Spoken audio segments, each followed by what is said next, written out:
குறிப்பாக ஒரு பெயரை மட்டுமே தொடர்ந்து இந்த போராட்ட களத்தில் சமூக வலைதளங்களில் திட்டமிட்டு பரப்பிக் கொண்டிருக்கிறார்கள் என்ற ஒரு குற்றச்சாட்டு.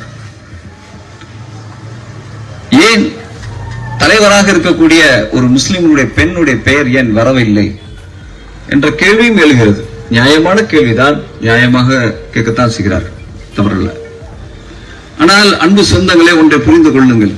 கேள்வி கேட்கக்கூடியவர்கள் சிந்திக்க நாம கடமைப்பட்டிருக்கின்றோம்.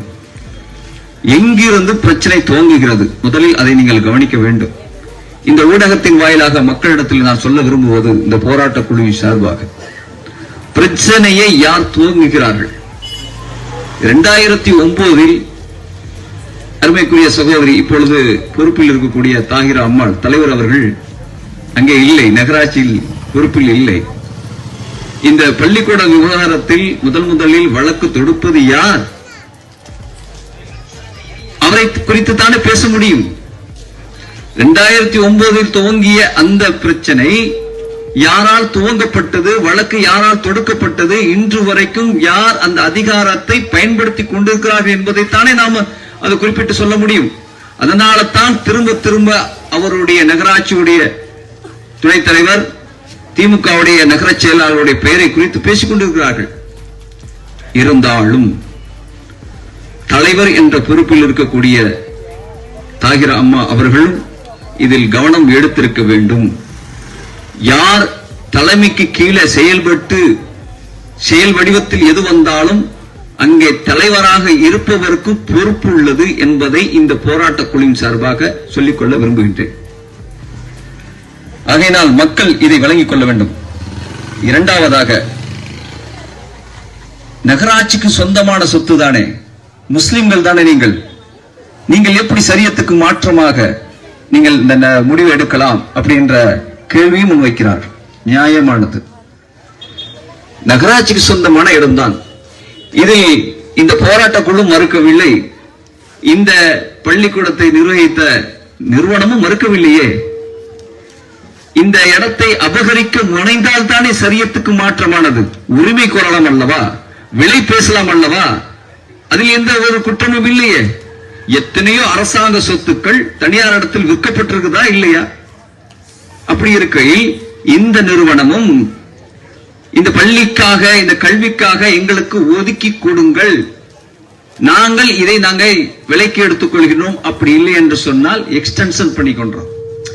எப்படி இந்த விதிமுறைகளோட இருக்குதோ, இதை நீங்கள் கொடுத்தீர்களோ இந்த கல்வி நிறுவனத்துக்கு, எந்த விதிமுறையின் அடிப்படையில் நீங்கள் கொடுத்தீர்களோ மீண்டும் தாருங்கள் என்று கேட்பது எப்படி சரியத்துக்கு மாற்றமாக அமையும்? எப்படி இதை அபகரிக்க முடியும்? அபகரிக்கப்படுற ஒரு குற்றச்சாட்டை வைக்க முடியும்? ஏன் சிந்திக்க மறுக்கிறீர்கள்? இந்த பள்ளி நிறுவனம் இந்த இடத்தை அபகரிக்க திட்டமிட்டார்களா? உங்களை மடையர்களாக்கி வேறு விதமான டாக்குமெண்டேஷன் எதுவும் போட்டாங்களா?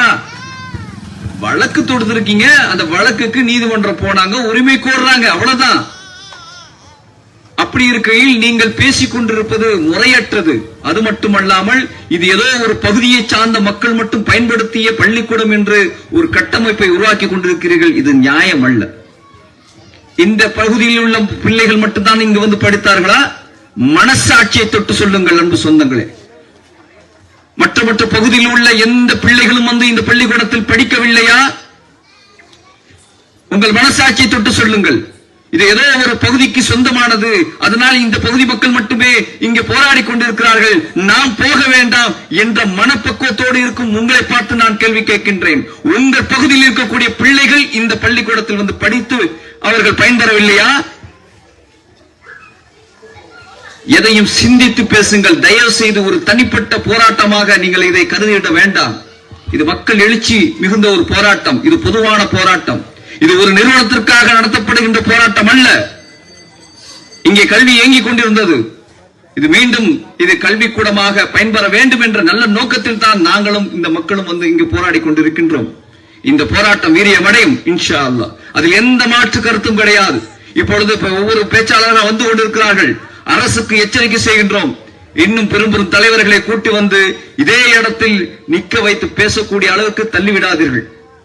உளவுத்துறைக்கு நான் எச்சரிக்கின்றேன். பெரும் பெரும் பேச்சாளர்கள், பெரும் பெரும் அரசியல் தலைவர்களை இதே இடத்தில் கொண்டு வந்து நிறுத்தி பேசக்கூடிய திமுக அரசுக்கு அழுத்தம் தரக்கூடிய நிலைமைக்கு நீங்கள் தள்ள வைத்து விடார்கள் என்பதை இந்த போராட்ட குழு சார்பாக எச்சரிக்கை செய்கின்றேன்.